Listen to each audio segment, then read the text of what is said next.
Bismillahirrahmanirrahim. Salam to everyone. Dear students, hope you are doing well and doing great. The video on this topic, inheritance patterns, contain instructive and educational content that is both shareable and easy to retain. So, let's start. Aruj Afzal is here to present inheritance patterns to you. So, what is inheritance pattern? Inheritance pattern is the manner in which a gene is transmitted, which means that the transmission of a gene from parent to child. It suggests the conductions of traits that code genetically, conditions or disease to offspring. Several basic modes of inheritance exist in single gene disorders. For example, autosomal dominant, autosomal recessive, X-linked dominant and X-linked recessive. Inheritance patterns में हम सब वो pattern पढ़ते हैं जो person to person very करते हैं। वो कोई भी डिसऑर्डर हो सकती है, वो कोई भी कोड हो सकता है, वो कोई भी जेनेटिक्स हो सकती है या कोई पैटर्न्स हो सकते हैं। हाइपोफैटमिक रिकेट्स है और सेकंड डिजीज है ऑर्निथिन ट्रांसकार्बामाइलेज डेफिशिएंसी। नंबर 4 है एक्स लिंक्ड रिसेसिव। ये मेल्स में ज़्यादा पाया जाता है, मेल को ज़्यादा अफेक्ट करता है क्योंकि affected males often present in each generation, क्योंकि मेल जो हैं वो हर जनरेशन में प्रेजेंट है। मेल की वजह से फीमेल में जाता है और फीमेल में ऑफस्प्रिंग से। ठीक है, इसकी डिजीज एग्जाम्पल क्या है? Haemophilia A, Duchen muscular dystrophy and the last one is mitochondrial inheritance pattern. ये क्या करता है? It can effect both male and female. ये दोनों मेल और फीमेल को अफेक्ट तो करता है, लेकिन सिर्फ पास्ट किससे करता है? फीमेल से, क्योंकि फीमेल में से ही फीमेल की वजह से ही all mitochondria of the children come from the mother. It can appear in every generation. इसकी डिजीज एग्जाम्पल क्या है? Leber's heredity, optic neuropathy and Kearns Sayre syndrome. Okay, अब हम इनहेरिटेंस पैटर्न्स के कुछ डिसऑर्डर्स और उनके कैरेक्टरिस्टिक्स और उनकी कुछ डिजीज एग्जाम्पल पढ़ते हैं। नंबर 1 है ऑटोसोमल डोमिनेंट। ऑटोसोमल डोमिनेंट्स में क्या होता है? इसकी क्या कैरेक्टरिस्टिक्स हैं? Each affected person usually has an affected parent, यानी उसे ये डिजीज़ कहाँ से आई? उसके दोनों पेरेंट्स में से किसी एक को ये डिजीज़ थी और उसमें ये ट्रांसफ़र हो गई। And it occur in every generation. इस डिजीज़ की एग्जाम्पल क्या है? Huntington's disease, neurofibromatosis disease, achondroplasia, familial hypercholesterolemia. Number second है ऑटोसोमल रिसेसिव। इसमें क्या होता है कि both parent of an affected person are carriers, यानी जो उसके जिस पर्सन को ऑटोसोमल रिसेसिव थी उसके दोनों पेरेंट्स कैरियर थे, यानी उसके पेरेंट्स अपने पेरेंट्स से डिजीज़ लेकर आए थे, उनके पेरेंट को डिजीज़ थी, इसलिए पर्सन के पेरेंट्स कैरियर्स बन गए और उसकी जनरेशन को अफेक्ट कर दिया किसने? ऑटोसोमल रिसेसिव ने। It not typically seen in every generation because कुछ इसमें कैरियर्स होते हैं और कुछ को ये अफेक्ट करती है। इसकी डिजीज एग्जांपल क्या है? Tay cell disease, sickle cell anaemia, cystic fibrosis and phenylketonuria. इसको हम PQB कहते हैं। नंबर 3 है एक्स लिंक्ड डोमिनेंट। ये क्या है कि फीमेल्स को ज़्यादा अफेक्ट करता है क्योंकि all daughters and no son of an affected man will be affected. It can have affected males and females in the same generation if the mother is affected. यानी अगर फादर अफेक्टेड है तो इतना disease नहीं होगी, लेकिन अगर mother जो है वो अफेक्टेड है इस डिजीज़ से तो इसकी सब जनरेशन में एक्स लिंक्ड डोमिनेंट की डिजीज़ होगी। इसकी एग्जांपल क्या है?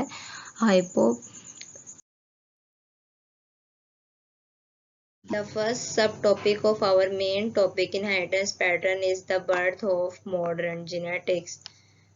First of all, we should know that what is genetics.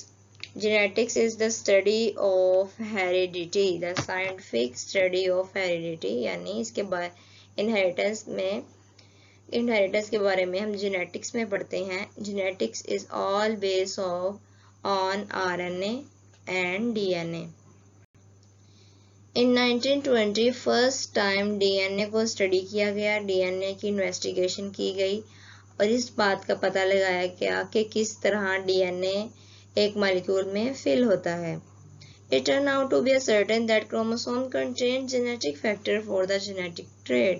यानी क्रोमोसोम के ऊपर जेनेटिक फैक्टर प्रेजेंट है और हमारा जेनेटिक फैक्टर क्या है? डीएनए. और डीएनए किस लिहाज से? For the genetic traits. A number of experiments were important in establishing that DNA was indeed the genetic material of the alive species. यानी लिविंग ऑर्गेनिज्म का जो एस्टेब्लिशिंग है वो क्या है? डीएनए है. इसके लिए बहुत तरह के एक्सपेरिमेंट्स भी किए गए. जो सबसे अहम किरदार है जेनेटिक्स में, मॉडर्न जेनेटिक्स में, वो दो साइंटिस्ट का है. वो कौन कौन से हैं? फर्स्ट है ग्रिफ्थ और सेकंड है हार्शे एंड चेज. ग्रिफ्थ ने अपने एक्सपेरिमेंट्स जो है 1920 में किए. हार्शे एंड चेज ने अपने एक्सपेरिमेंट 1954 में किए.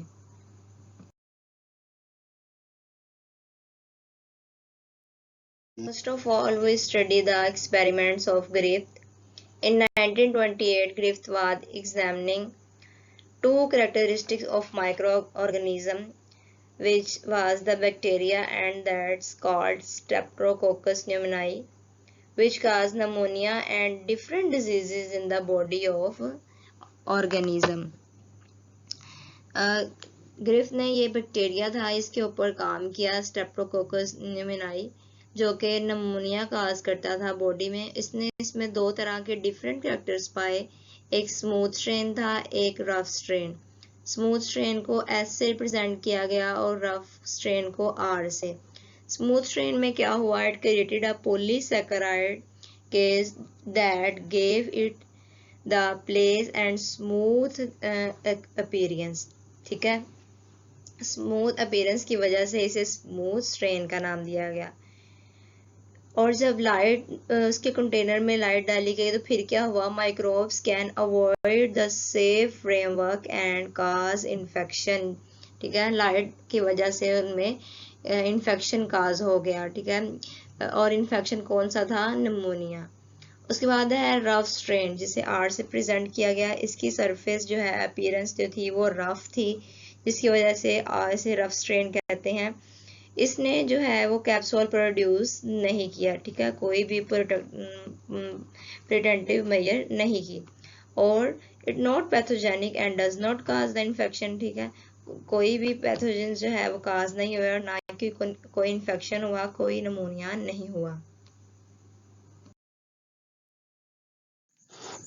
इसमें हमें ग्रिफ्थ के एक्सपेरिमेंट के बारे में बताया हुआ है. उसने स्ट्रेप्टोकोकस न्यूमोनियाई को एक माउस पे अप्लाई करके देखा.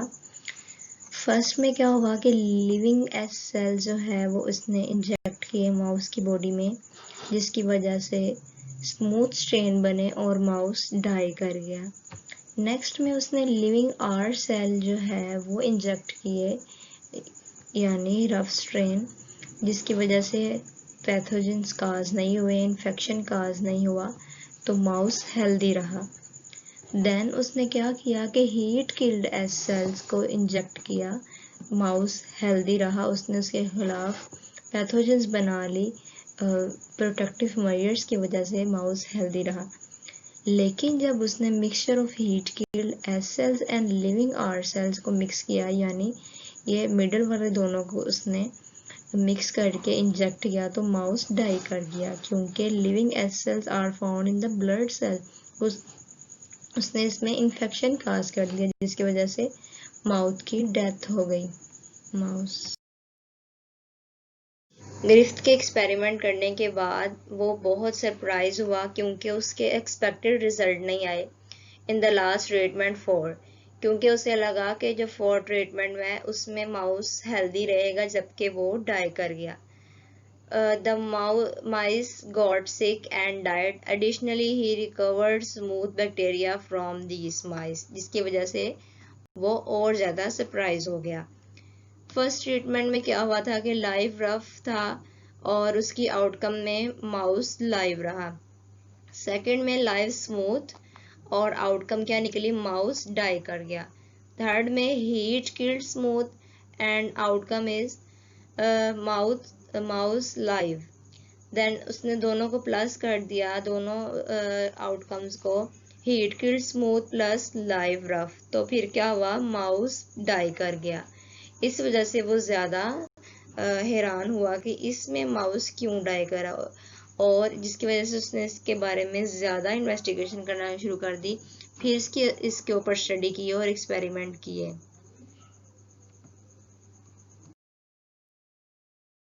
Conclusion of Griffith experiment. 1928 में जो ग्रिफ्थ ने एक्सपेरिमेंट किए उसका हम कंक्लूजन देखते हैं। Griffith concluded that the genetic instructions has been moved to irregular microorganism from dead plain bacteria.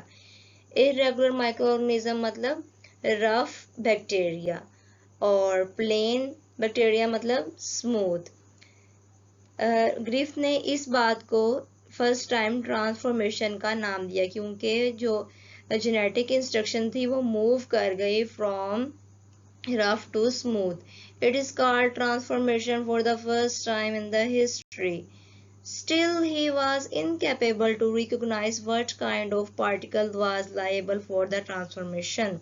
उसने इसको ट्रांसफॉर्मेशन का नाम तो दे दिया और वो सही भी था क्योंकि वो मूव कर गई जेनेटिक इंस्ट्रक्शन, लेकिन उसे मूव करने की वजह नहीं पता चली कि क्यों जेनेटिक इंस्ट्रक्शन जो है वो रफ से प्लेन में मूव कर गई। Let's move on Hershey and Chase experiment. Hershey and Chase ने अपने एक्सपेरिमेंट 1952 में किए। उन्होंने क्या किया, डीएनए की डिटेल स्टडी की। They proved that DNA rather than protein carries the hereditary information of life. पहले लोग यही समझते थे कि प्रोटीन जो है वो लाइफ की इंफॉर्मेशन हमें देती है, उसके पास जेनेटिक मटेरियल है, वही हेरिडिटी का बाइस है। लेकिन इन्होंने प्रूव किया कि DNA carries heredity information of life. उन्होंने बैक्टीरिया पे एक्सपेरिमेंट किया जिसका नाम इकोलाई था और बैक्टीरियोफेजिस लिए। Bacteriophages is an infection that contaminates microbes. It contained just a protein code, capsid and DNA. क्यों इसके पास जो था सिर्फ प्रोटीन कोड एंड डीएनए था और ये उनके लिए बड़ा फ़ायदेमंद हुआ लोगों को बताने के लिए कि प्रोटीन जेनेटिक इंफॉर्मेशन कैरी नहीं करता बल्कि डीएनए करता है। They needed to discover whatever the protein or DNA taking the heredity guidelines to make more infections. ठीक है, उन्होंने इस बात को डिस्कवर किया कि प्रोटीन हेरिडिटी को गाइडलाइंस को लेती है या डीएनए जो ज़्यादा इन्फेक्शन कॉज करता है।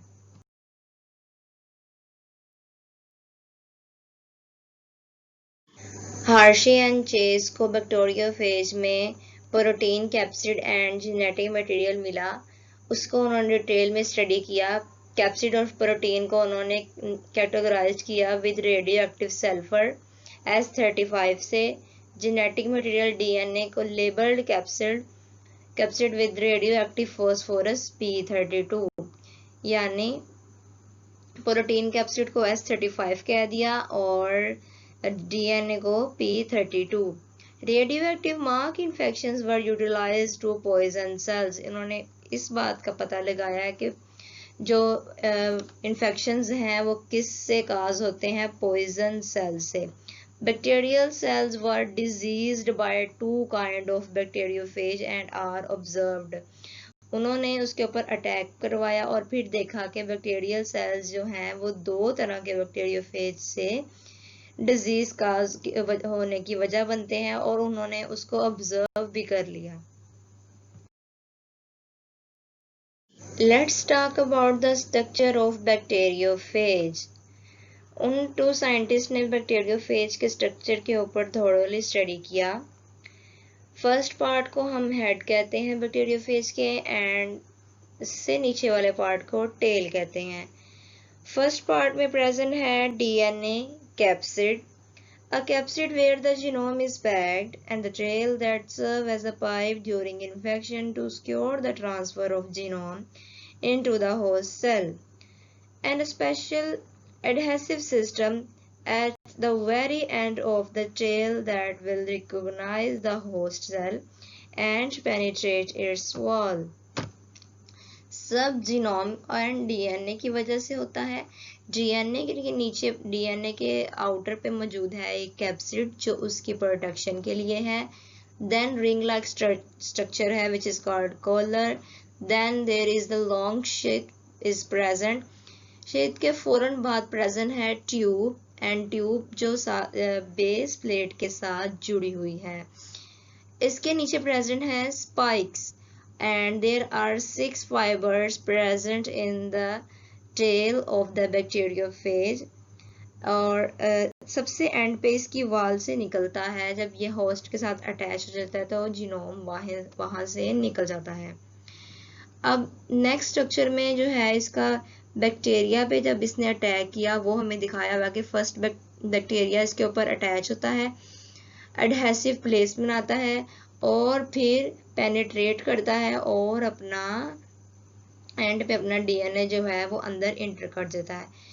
जब अपना डीएनए एंटर कर देता है तो सारा होल्ड जो है बैक्टीरियोफेज का आ जाता है, और जिसके नतीजे में नए बैक्टीरियोफेज बनना शुरू हो जाते हैं। हेड बनता है, कैप्सिड बनते हैं, फाइबर्स अलग बनते हैं, स्पाइक्स बनते हैं, और फिर सब एक ऐसा टाइम आता है जब ये सब जुड़ जाते हैं, और फिर बैक्टीरियल सेल में इतनी जगह नहीं होती कि इसको संभाला जा सके, और बैक्टीरियल सेल एकदम से बर्स्ट हो जाते हैं। ये फर्स्ट स्टेप दिखाया हुआ है। फिर सिंगल स्टेप, सेकंड स्टेप में इसने डीएनए को रिलीज किया, थर्ड स्टेप में अपने आप को प्रिपेयर कर रहा है, फोर्थ स्टेप में बैक्टीरियल सेल बर्स्ट किया, एंड फिफ्थ में सब न्यू बैक्टीरियोफेज की फॉर्म में बाहर निकल गए। Finally talks about the results and conclusion. उन साइंटिस्ट ने रिजल्ट क्या निकाला? Labelled viral proteins did not enter the infected bacteria. जैसा कि पहले समझा जाता था कि प्रोटीन जो है वो इफेक्ट करती है बैक्टीरिया को, उसी के पास जेनेटिक फैक्टर है। उन्होंने इस बात को प्रूव किया कि डीएनए का कोई किरदार नहीं है बैक्टीरिया को इन्फेक्ट करने में, बल्कि कौन इन्फेक्ट करता है? Labelled viral DNA did enter the bacteria during the viral infection. जैसा कि स्ट्रक्चर में बताया गया कि डीएनए जो है वो बैक्टीरिया के अंदर इंटर होता है, जिसकी वजह से इन्फेक्शन काज होता है, प्रोटीन इंटर नहीं होती। कंक्लूजन क्या निकला? DNA is the molecule that carries the genetic information to make new virus. चाहे वो न्यू वायरस हो या न्यू ऑर्गेनिज्म हो या न्यू लाइफ हो, सबके लिए क्या जरूरी है? जेनेटिक मटेरियल जो कि है डीएनए। उन्होंने इस बात को प्रूव कर दिया और यही उनका कंक्लूजन निकला।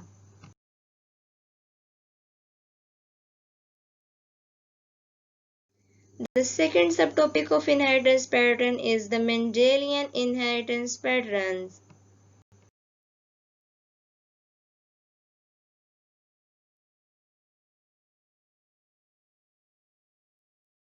Let's talk about the heredity.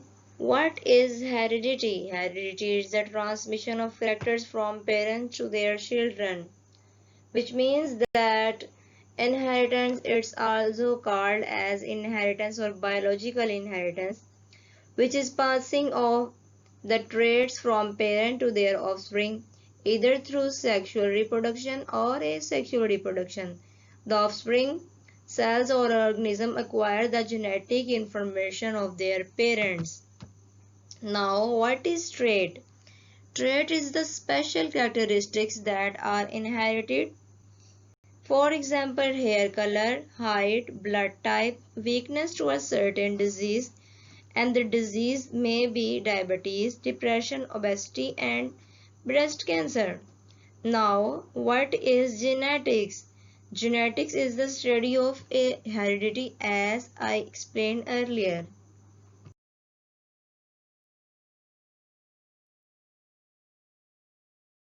Mendelian law of inheritance patterns पढ़ने से पहले हम मेंडल के कुछ बेसिक इंफॉर्मेशन के बारे में पढ़ते हैं।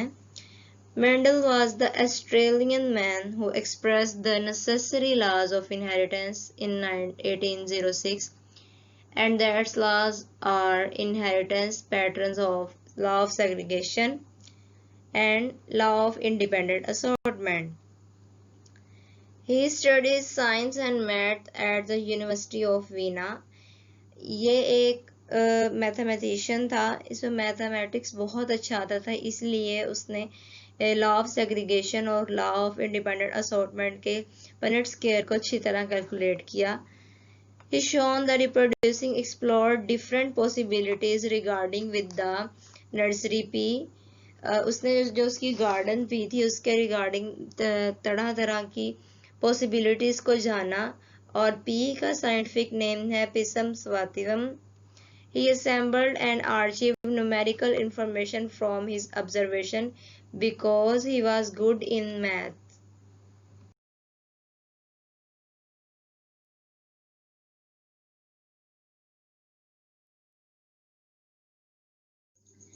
Let's talk about the Mendel experiments.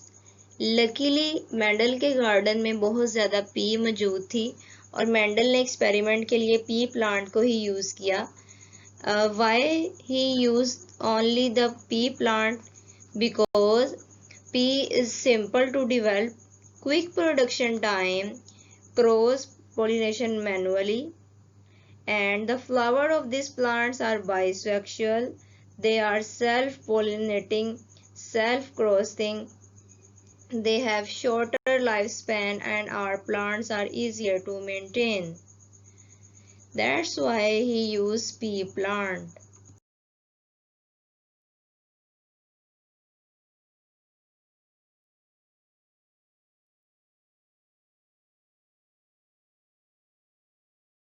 Next topic is blending inheritance. Prior to Mendel, most breeders believe that parents of the complementary presence all the time yields the progeny of intermediate look, which means that the theory is that the progeny inherits the any characteristics act at the average of the parents' value of their characteristics.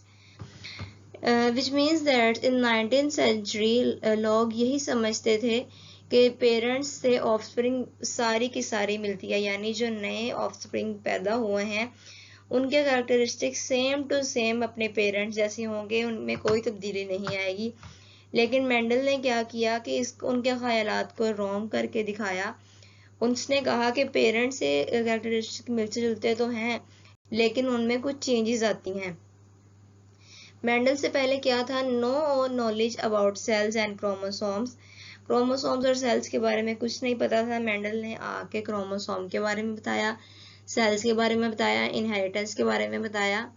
In view of the idea that offspring have traits of both parents, और उसने क्या बताया कि दोनों parents के उसमें characteristics होंगी जो मिला के नया ऑफस्प्रिंग बना है। Reappearance of the traits attribute to genetic instability. In Mendel's experiment, he gave the idea of crossbreeding vegetation and true breeding vegetation, and also gave the idea and relation between crossbreeding investigation and true breeding vegetation. Now, first we see that what are true breeders. These are the those parents with a definite characteristics derivably pass that characteristic to all descendant. जब parents से सारी की सारी characteristic offspring में पास होगी same to same वैसी, तो वो क्या कहलाएगी? होमोजाइगस। होमो का मतलब होता है सेम, यानी सेम टू सेम, पेरेंट्स से ऑफस्प्रिंग में सेम कैरेक्टरिस्टिक्स हैं। और उसके बाद है selected changes that change the merely one characteristics are called mono hybrid cross. Mono का मतलब है वन, अगर वन कैरेक्टरिस्टिक चेंज हो जाएगी तो हम उसे क्या कह देंगे? Mono hybrid cross.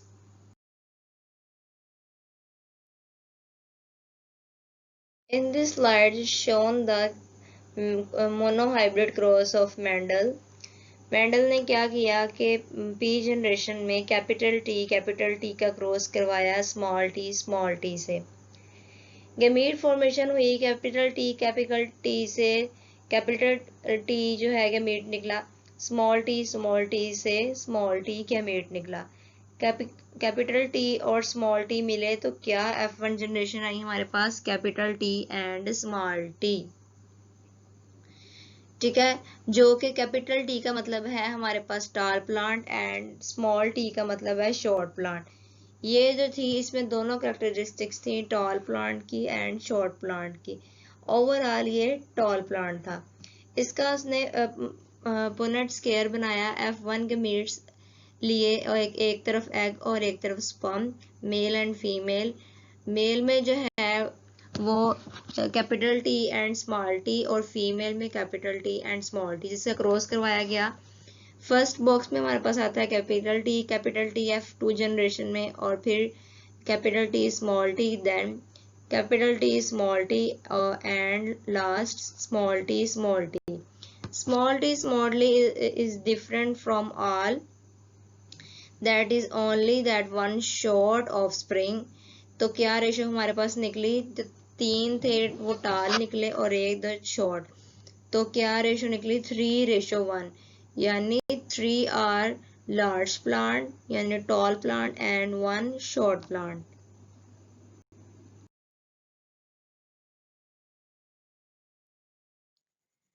Next is what is test cross. Test cross क्या है, यानी इसके नाम से जाहिर हो रहा है हम किसी चीज को टेस्ट कर रहे हैं, किस चीज को क्रॉस को टेस्ट कर रहे हैं। मोनोहाइब्रिड टेस्ट क्रॉस क्या होगा, monohybrid test cross is utilized to decide whether a generation with the recessive phenotype is homozygous dominant or heterozygous for a specific characteristics। यानी हम टेस्ट क्रॉस को हम किस लिए यूज करते हैं मोनोहाइब्रिड में, ये डिसाइड करने के लिए जनरेशन की जो रिसेसिव फिनोटाइप है, क्योंकि मोनोहाइब्रिड में रिसेसिव फिनोटाइप आती है, वो जो फिनोटाइप आई है वो होमोजाइगस है या हेटेरोजाइगस है, किस लिए, किसी ट्रेट के लिए। The generation with the recessive phenotype consistently have the homozygous recessive genotype। ये जनरेशन की जो है होमोजाइगस रिसेसिव जीनोटाइप होगी, और या तो इसकी होमोजाइगस डोमिनेंट हो सकती है या हेटेरोजाइगस डोमिनेंट हो सकती है।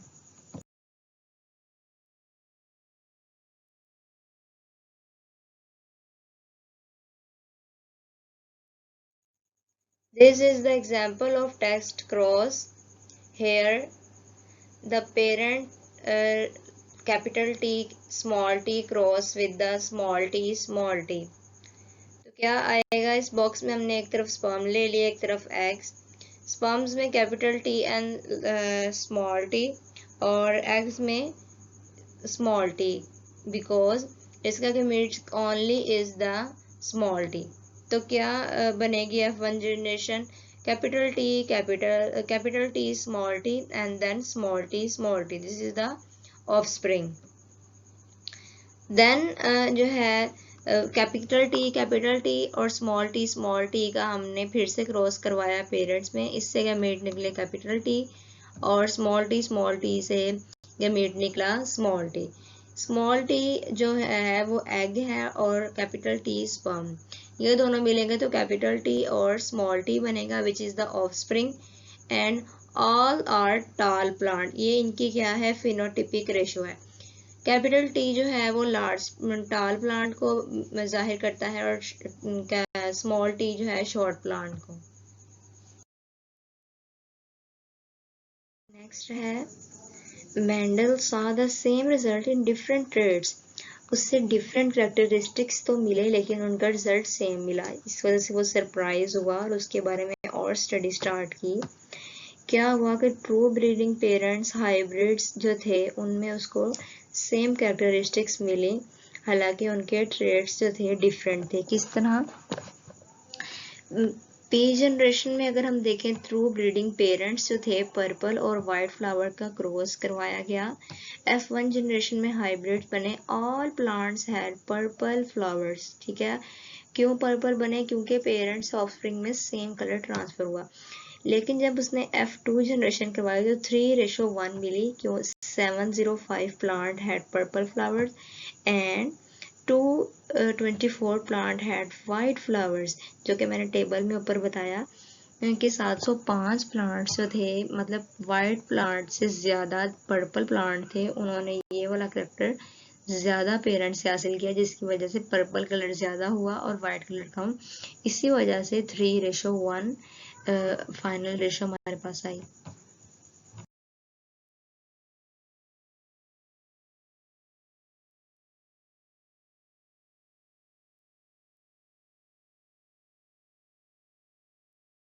Let's move on the law of segregation.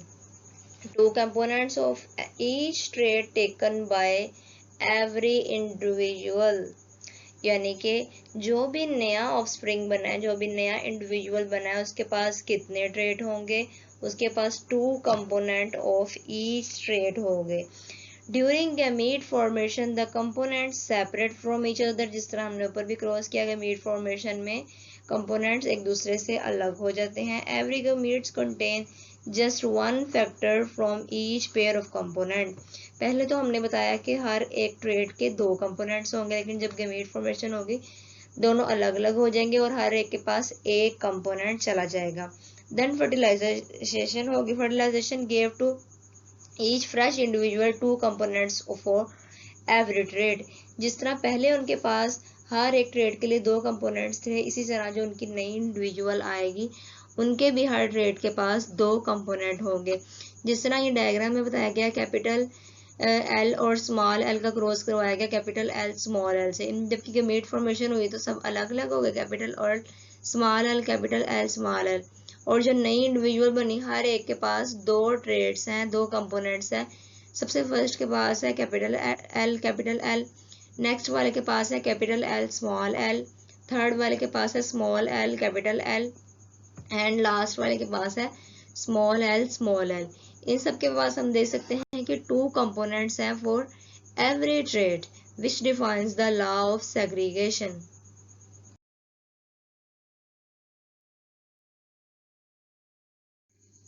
इसमें हमें डाई हाइब्रिड क्रॉस के बारे में बताया गया है। डाई हाइब्रिड क्रॉस में क्या होगा, पी जनरेशन में फीमेल की तरफ से कैपिटल टी कैपिटल जी होगा, मेल की तरफ से स्मॉल टी स्मॉल जी। गैमीट फॉर्मेशन में क्या होगा, फीमेल की तरफ से आएगा कैपिटल जी और मेल की तरफ से small T small G. Fertilisation होगी, F1 जनरेशन में क्या होगा, ऑफस्प्रिंग कैसी आएगी, capital T capital G and small G. अगर हम इसका पनट स्केयर बनाए तो कैसे बनेगा, F1 के मीट्स ले लेंगे और एक तरफ फीमेल एक तरफ मेल में स्पर्म को जाहिर करेंगे और फीमेल को एग से F2 जनरेशन में हम इसके पनट स्केयर बना लेंगे, इन सबको आपस में कन्वर्ट करके। जब ये सब हमारे पास बन जाएंगे, हम देखेंगे इसमें देखेंगे कि 9 जो है वो टाल प्लांट ग्रीन पॉड होंगे, 3 टाल प्लांट येलो पॉड होंगे, 3 प्लांट ग्रीन पॉड होंगे and only 1 short plant yellow pod.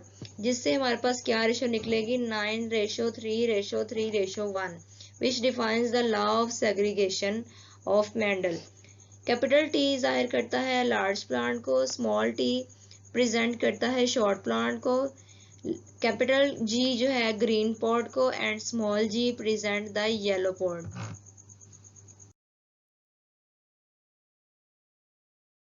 If we further move, then we talk about the two trait test cross. इसके नाम से हमें पता चल रहा है कि 2 ट्रेड्स की बात की जाएगी और उनका टेस्ट क्रॉस होगा। जब 2 ट्रेड्स टेस्ट क्रॉस हो तो हम उसे किस लिए यूज करते हैं, utilise to decide whether an individual is homozygous dominant और heterozygous dominant for both of the 2 traits. 2 traits में टेस्ट करने के लिए हम 2 ट्रेड टेस्ट क्रॉस को इसलिए यूज करते हैं ताकि हमें पता चले जो इंडिविजुअल है वो होमोजाइगस डोमिनेंट है या हेट्रोजाइगस डोमिनेंट। इसकी एग्जांपल दी गई है, पी जनरेशन में फीमेल की तरफ से capital L capital G small G का क्रॉस करवाया जाएगा, मेल के साथ स्मॉल एल स्मॉल जी के साथ, और उसके बाद अगर हम इसका स्क्वायर बनाए, एक तरफ स्पम एक तरफ एक्स, स्पम की तरफ से L G, capital G, capital L, capital G, capital L, capital G, capital G, small I, L, small L and small G. अगर हम इसके स्क्वायर की बात करें तो हमें हमारे पास क्या रेशियो आएगी, सारे जो है एक दूसरे से डिफरेंट है। इसमें हम एल से जो हमने लॉन्ग विंग लिया है प्रेजेंट, और स्मॉल एल से शॉर्ट विंग्स, कैपिटल जी से ग्रे बॉडी और स्मॉल जी से ब्लैक बॉडी। यानी जब हमने इन दोनों का क्रॉस करवाया तो 4 नए इंडिविजुअल बने और चारों आपस में अलग अलग थे, कोई किसी से नहीं मिलता था। इसलिए हमारे पास फिनोटिपिक रेशो क्या आई, 1:1:1:1।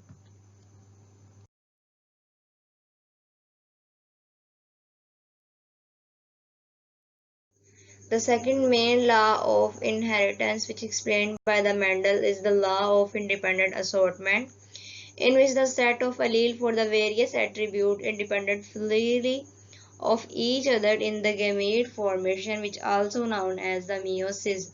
जबकि लॉ ऑफ सेग्रीगेशन में क्या हुआ था कि दोनों एक दूसरे में डिपेंड कर रहे थे, at the gamete formation segregation हो रही थी, जिससे दोनों से एक गैमेट निकल के फिर फर्टिलाइजेशन हो रही थी।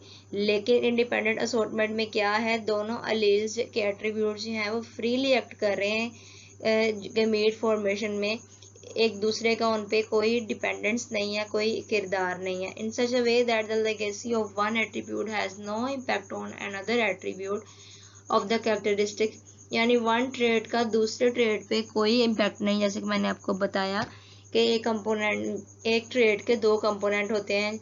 लॉ ऑफ सेग्रीगेशन में तो दोनों एक दूसरे पर डिपेंड कर रहे थे, लेकिन इंडिपेंडेंट असॉर्टमेंट में दोनों इंडिपेंडेंटली बिहेव करेंगे, दोनों का एक दूसरे के इम्पैक्ट में इन दूसरे के काम में कोई इम्पैक्ट नहीं पड़ेगा। जैसे कि इस डायग्राम में दिखाया हुआ है कि capital A, capital B, capital A, capital A, capital B का क्रॉस है small A, small A, small B के साथ। सेल्फ पोलिनेशन करवाई गई। F1 जनरेशन में capital A, capital B, small B बनेगा। इसका अगर हम पनेट स्केयर बनाए F2 जनरेशन में ऑब्यूज और पोलन ले लें तो लॉ ऑफ इंडिपेंडेंट असॉर्टमेंट की फाइनल रेशो हमारे पास आएगी 3:1, जबकि लॉ ऑफ सेग्रीगेशन में हमारे पास फाइनल फिनोटिपिक रेशो आई थी 3:9:3:3:1। लॉ ऑफ इंडिपेंडेंट असॉर्टमेंट की फिनोटिपिक रेशो है 3:1।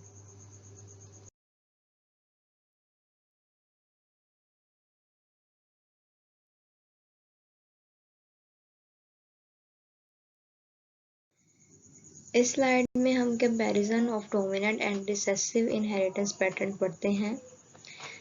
कुछ डिजीजेस के बारे में हम पढ़ेंगे। Some diseases are acquired by inheritance, ठीक है, पेरेंट्स ऑफस्प्रिंग में कुछ डिजीजेस इंटर होती हैं, जैसे कि इस अगर एक दफ़ा डिजीज़ इंटर हो जाए तो ये फैमिली ट्री में चलती रहती हैं। कुछ जो इसमें हो जाते हैं वो रिसेसिव अलील की वजह से इन्फेक्टेड हो जाते हैं और कुछ डोमिनेंट हो जाते हैं। जब यही जो है रिसेसिव अलील किसी हेल्दी पर्सन के साथ क्रॉस करेगा तो उसको डिजीज़ ट्रांसफ़र हो जाएगी, या तो वो कैरियर होगा या अफेक्टेड होगा।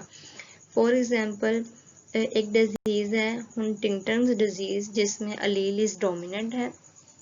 इस डिजीज़ में क्या है, अगर ये हेट्रोजाइगस में प्रेजेंट, एक हेट्रोजाइगस पर्सन में प्रेजेंट है और वो एक हेल्दी फीमेल से मैरी करता है, तो क्या है, जो उनके चिल्ड्रन है उसमें से ऑलमोस्ट हाफ जो है उनको ये डिजीज़ होगी।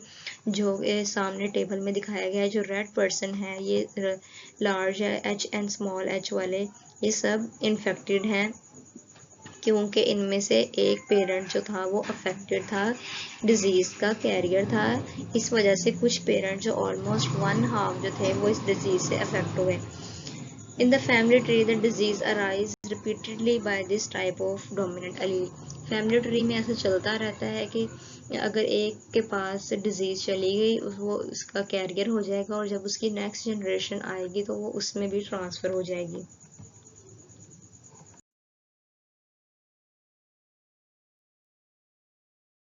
The third subtopic is the other inheritance patterns.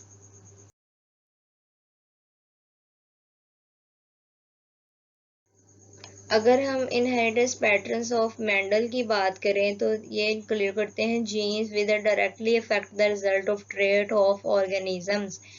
लेकिन बाद में कुछ साइंटिस्ट आए जिनमें जो ट्रेड्स थे वो डायरेक्टली अफेक्ट नहीं कर रहे थे, वो मेंडल के लॉ के अगेंस्ट थे, इसीलिए उन्होंने कुछ नए पैटर्न्स बनाए जिन्हें हम नॉन मेंडेलियन इनहेरिटेंस पैटर्न्स कहते हैं। Some of the genes in eukaryotes show the inheritance patterns of Mendel, yet most of the genes do not follow is the। Mendel ने अपनी स्टडी तो सही की, वो यूकैरियोट्स में सिर्फ कुछ जीन्स को फॉलो करते हैं इनहेरिटेंस पैटर्न्स में, लेकिन जो ज़्यादातर जीन्स हैं वो उसका लाभ फॉलो नहीं करते, वो नॉन मेंडेलियन इनहेरिटेंस पैटर्न्स ही फॉलो करते हैं। Inheritance patterns other than the Mendelian are such kind of pattern in which traits do not segregate according to the law of Mendel। क्योंकि मेंडल का लॉ वही था कि जिसमें जो करेक्टर्स हैं, जो ट्रेड्स हैं, वो सेग्रीगेट कर जाए। अगर सेग्रीगेट नहीं करेंगे तो वो मेंडल का लॉ फॉलो नहीं करेंगे। Such law shows the inheritance of traits that link to the single gene on a chromosome।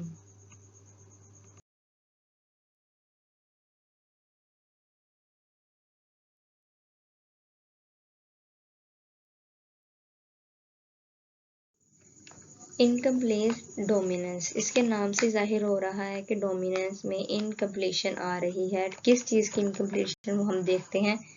Occasionally the heterozygote dominant allele does not fully cover over the recessive allele phenotypic expression, and here happens an intermediary phenotype, the heterozygote, which express the incomplete dominance। इस incomplete dominance में क्या होता है कि जो heterozygote dominant अलील है वो recessive अलील की फेनोटाइपिक एक्सप्रेशन को फुली कवर नहीं कर पाता, जिसकी वजह से वो इंटरमीडिएट फिनोटाइपिक एक्सप्रेशन शो करता है, जिससे एक नया कलर फॉर्म में आता है। In this way the similar things happen, however traits are mixed together instead of happening in the separate areas। ठीक है, इससे हमें क्या पता चला, hence it mentions the condition in heterozygotes। हेटरोजाइगोट्स की कंडीशन मेंशन करता है whenever the phenotype is the middle of the two homozygotes, यानी मिडल ऑफ द टू होमोजाइगोट्स का मतलब क्या है, दो मिलके एक नया कलर एक्सप्रेस कर देते हैं, जिस तरह रेड और वाइट मिलके पिंक कलर बना देंगे, इस तरह। For example, in few plants, cross of white and red produce the progeny of pink flowers। इसके एग्जाम्पल है फोरोकोक प्लांट एंड स्नैपड्रैगन्स।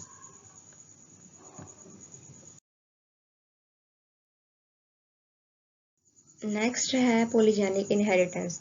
पॉलीजेनिक इनहेरिटेंस पढ़ने से पहले हमें ये बात पता होनी चाहिए कि most of the genes control many traits, यानी हमारे बॉडी में जो जीन्स प्रेजेंस है वो ट्रेड्स को कंट्रोल करते हैं। ट्रेड्स कौन कौन से हो सकते हैं, tallness, IQ level, skin colour, colour of eye और इस तरह के बहुत कुछ चीज़ें। ठीक है, अब हम देखते हैं पॉलीजेनिक इनहेरिटेंस क्या है। पॉलीजेनिक इनहेरिटेंस कब होती है, when one specific character is organized by two or further gene, यानी एक ही करेक्टर को इतनी अहमियत दी जाए कि उसको कौन ऑर्गेनाइज करे, दो या दो से ज़्यादा जीन्स, वो पॉलीजेनिक ट्रेड्स होते हैं। लेकिन रेगुलरली क्या होता है, the genes are huge in amount but less effect. For example skin colour of man, ये डायग्राम में आप स्किन कलर देख सकते हैं, कुछ का स्किन टोन जो है वो बहुत ब्लैक है और कुछ की बहुत वाइट है और कुछ जो है इंटरमीडिएट है, very light, medium and very dark.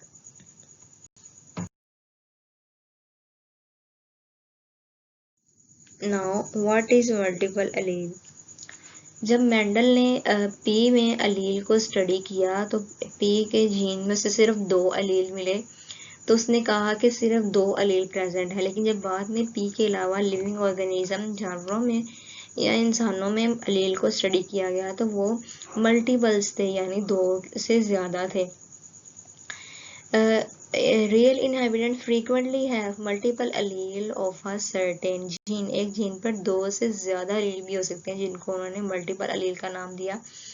इसकी एग्जांपल कोट कलर इन रैबिट से हम दे सकते हैं, जिसको सी जीन का नाम दिया गया। That found in 4 common alleles, कौन कौन से हैं, सी, CCH एंड C का मतलब है ब्लैक, CCH का मतलब है चिंचिला और CH का मतलब है हिमालयन एंड स्मॉल c का मतलब है अल्बिनो। इसमें हम जीनोटाइप देख सकते हैं कि CH और फिर जीनोटाइप स्मॉल ch और एंड पे स्मॉल c, जिससे हमें रैबिट्स ब्लैक मिले, चिंचलाए मिले, हिमालयन मिले और अल्बिनो मिले। यानी सबसे पहला जो था वो ब्लैक था, अगला थोड़ा ग्रे था, हिमालयन में क्या था वाइट और ग्रे की मिडल फॉर्म थी, लेकिन अल्बिनो में रैबिट जो था सारा वाइट था और इसकी आईज जो थी वो रेड कलर में थी। नेक्स्ट है सेक्स लिंक्ड इनहेरिटेंस। जहाँ पर सेक्स लिंक की बात हो रही है वहाँ पर अंडरस्टूड है कि एक्स क्रोमोसोम की बात हो रही होगी। अब एक्स लिंक्ड इनहेरिटेंस में क्या है? It is a definite inheritance pattern for the traits that determine on the x chromosome. ठीक है, इसकी वजह से कुछ डिसऑर्डर्स पैदा होते हैं, जैसे for example many types of colour blindness are present. All the circumstances are inherited, but most of them are sex-linked, that as the defective alleles are causing agent that carriers on the X chromosome। यानी जो parents में disease present थी but उन्हें affect नहीं की, वो carriers थी, लेकिन जब उनके ऑफस्प्रिंग में ये आई तो वो फंक्शनल हो गई, उन्होंने उसको अफेक्ट करना शुरू कर दिया। जैसे कि कलर ब्लाइंडनेस में ऐसा होता है। कलर ब्लाइंडनेस में और भी है, जैसे कि red green colour blindness is a common disease mild type of visual blindness which can be found in about 6% of male population which is less common in female। क्योंकि ज़्यादातर जो जीन है वो मेल की तरफ से आता है, ये वाला कलर ब्लाइंडनेस की वजह से, जिसकी वजह से मेल जो है वो ज़्यादा अफेक्टेड होते हैं। इसमें सबसे बड़ा कलर ब्लाइंडनेस किसकी वजह से होता है? रिसेसिव अलील की वजह से। अगर यहाँ हम डायग्राम में देखें तो मॉम जो है मतलब फीमेल की तरफ से लार्ज सी स्मॉल सी आया और डैड की तरफ से मेल की तरफ से आया लार्ज सी, जिसकी वजह से पहले क्या थी, female has normal vision but carriers carries the red colour blind gene. जब इन दोनों का रोज करवाया गया एक्स और वाई का, तो क्या हमारे पास रिजल्ट है लार्ज सी फिर large C small C and small C. जो स्मॉल सी था उससे रेड कलर ब्लाइंडनेस निकली और जो लार्ज सी स्मॉल सी था वो कैरियर था। उनकी जो टोटल ऑफस्प्रिंग निकली उनमें से 25% जो थे वो नॉर्मल थे, यानी लार्ज सी फीमेल, 25% कैरियर्स थी females and 25% normal C large C male थे and 25% are color blind males। जिससे ये सेक्स लिंक इनहेरिटेंस की वजह से हुई।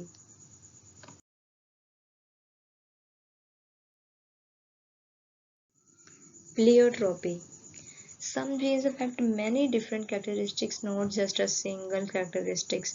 इसका मतलब क्या है? एक अफेक्टेड जीन की वजह से कई तरह के ट्रेड्स अफेक्ट होते हैं, यानी if it's happen when a gene impact on 2 or more apparently distinct phenotypic traits। यानी one gene can effect multiple trait. एक अफेक्ट जीन की वजह से वो मल्टीपल ट्रेट्स को अफेक्ट कर सकता है, उसको डिजीज पहुंचा सकता है सिर्फ एक जीन की वजह से। उसको हम प्लियोट्रोपी कहते हैं। फॉर एग्जांपल मार्फन सिंड्रोम, इसमें क्या होता है? Brings about numerous manifestations like uncommonly tall structure. जो हाइट है वो बढ़ना शुरू हो जाती है और उसको इनहिबिट नहीं किया जाता। डेंटी फिंगर्स एंड टोज, यानी थिन होना शुरू हो जाती हैं fingers and toes. Focal point disengagement का मतलब है कि विजुअल वीकनेस हो जाती है and heart issues, heart failure हो जाता है, हार्ट की बीमारियां लग जाती हैं। These symptoms also not seem to be directly related can be traced back to the mutation of a single gene। यानी जो अगर ब्लाइंडनेस है उसका हार्ट फेलियर से कोई ताल्लुक नहीं है, तो फिर भी ये जो है किसकी वजह से हुई है? अगर हम इसके बैक जाके देखें तो क्या है कि सिर्फ सिंगल जीन की म्यूटेशन की वजह से हुई। डायग्राम में आ जाए, डायग्राम में लिखा हुआ है सिंगल जीन और वहाँ पर लिखा हुआ है बीटा ग्लोबिन जीन म्यूटेशन, जिसको हम सिकल सेल अनीमिया कहते हैं। यहाँ पर जीन अफेक्ट हुआ जिसकी वजह से प्लियोट्रोपी हुई और उसे ब्लाइंडनेस, वीकनेस हो गई, लिवर फेलियर भी हो सकता है, हार्ट अटैक भी हो सकता है। और ये सब क्या है, मल्टीपल ट्रेड्स हैं सिंगल जीन की वजह से जो अफेक्ट हुए, ये सब प्लियोट्रोपी में आता है।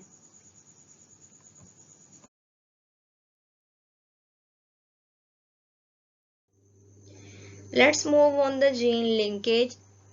It is understood that each chromosome contains more than one gene, यानी कि एक क्रोमोसोम के पास एक भी जीन हो सकता है, एक से ज्यादा भी हो सकते हैं। If the genes are situated in the identical chromosome and are fairly close to each other, they tend to be inherited together. This type of coexistence of two or more genes in the same chromosome known as gene linkage. यानी gene linkage का क्या मतलब हो गया, हमारे पास coexistence होगी to और more genes की इन द सेम क्रोमोसोम्स की, तो तब बनेगा gene linkage. For example, some combination of wing shape and body colour are inherited together. ये फ्रूट फ्लाई की एग्जाम्पल दी गई है। Fruit fly that have brown bodies are more likely to have normal wings, while fruit flies that have black bodies are more likely to have vestigial wings। जैसे कि diagram में हमें दिखाया गया है, माइल्ड टाइप कैपिटल ए दिखाया गया है और म्यूटेंट टाइप स्मॉल ए का दिखाया गया है। इनका सबका क्या है, कोएग्जिस्टेंस हुई है टू और मोर जीन्स की इन द सेम क्रोमोसोम। और जो नॉर्मल हैं वो ज्यादातर हैं नॉर्मल विंग्स वाले, वो उनकी ज्यादातर बॉडीज हैं ब्राउन बॉडीज, और जो म्यूटेंट हैं उनके वेस्टिजियल विंग्स हैं और उनकी बॉडी है black. The last subtopic is the environmental effects on the gene expression. In environmental effects on gene expression, first we talk about the ribosome binding sites. At the translation level, ribosome binding sites serve in the same capacity as the promoter during the transcription. Translation और transcription में ribosome की binding site की capacity same रहती है। Codon usage is important because some codons are preferred over others in different organisms. The human gene correspond to low concentrations transfer RNAs in the bacteria. The main role of environmental effect on the gene expressions are drugs and chemicals. The existence of chemicals or drugs in the environment of organism can also affect the gene expression in that creature. It understood by the example, for example, development of cyclops fish. Cyclops fish में क्या होता है, एक scientist ने इसके ऊपर study की, drugs और केमिकल्स पे उसके एक्सपेरिमेंट किए कि अगर इसको ड्रग्स और केमिकल्स दिया जाए तो इसकी जेनेटिक फैक्टर में क्या फ़र्क पड़ता है। 1906 specialist C.R. Stoker made cyclopean fish embryo by setting the fertilized fundless heterocyclus eggs in 100 milliliter of sea water blended with the roughly 6 gram of magnesium chloride. उसने क्या किया कि उसके एम्ब्रियो को फर्टिलाइज्ड को 100 ml उसकी सी वाटर में mix कर दिया विद द रफली 6 gram of magnesium chloride. Then क्या हुआ कि उसके जो एम्ब्रियो थे वो हाईलाइट हो गए इन 2 eyes। In any case in this analysis half eggs set in the magnesium chloride blend with offered with the ascent to one-eyed embryos। यानी ड्रग्स एंड केमिकल का इतना असर हुआ कि कुछ एम्ब्रियोज की 2 eyes वाले हुए और कुछ जो थे वो 1 eyed थे, और ये सब किस वजह से था, ड्रग्स एंड केमिकल की वजह से। यानी उसने इसको केमिकल दिया, एक तो सी वाटर और दूसरा magnesium chloride.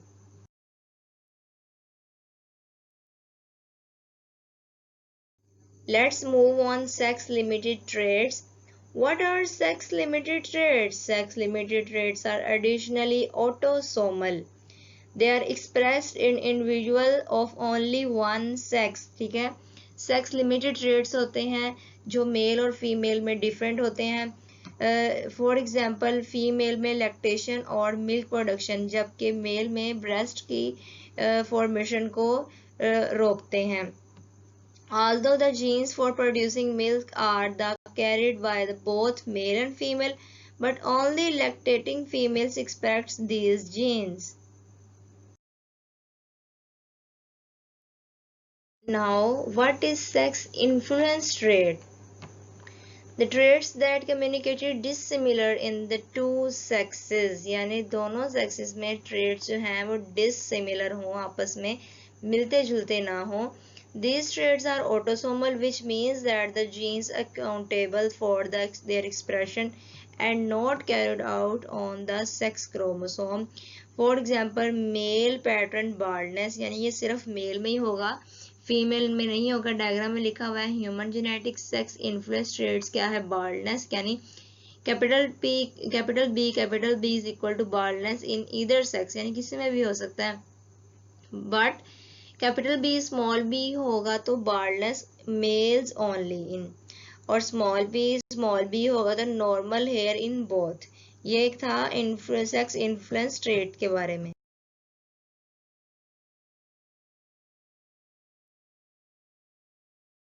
And the last one is the light. Light has major role in the genetic expression. Light has also influenced the gene expression, as in the case of butterfly wing development and growth. For example, in 1917, एक scientist था biologist Thomas Hunt Morgan did an experiment on butterfly. इसने butterfly और caterpillar को compare किया, इस पर different तरह की लाइट डाल के इस पर एक्सपेरिमेंट किया. He placed Vanessa urticae and Vanessa to io caterpillars under the green, blue and red, whereas the caterpillars were reserved in the dark. यानी बटरफ्लाई को उसने डिफरेंट तरह की लाइट में रखा और कैटरपिलर्स को डार्क में रखा. When the caterpillars develop into butterflies, their wings show the dramatic difference किस लिए हुआ, क्योंकि उसको डार्क में रखा गया था और दूसरों को लाइट में. Exposure of red light resulted in intensely coloured wings. जो नए कैटरपिलर्स बने उनके कलर्ड विंग्स थे, जबकि exposure to green light resulted in dusky wings, उनके उसके लिहाज से विंग्स बने. Blue lights and darkness led to paler colour wings, यानी लाइट का इफेक्ट पड़ा उनके विंग्स पे.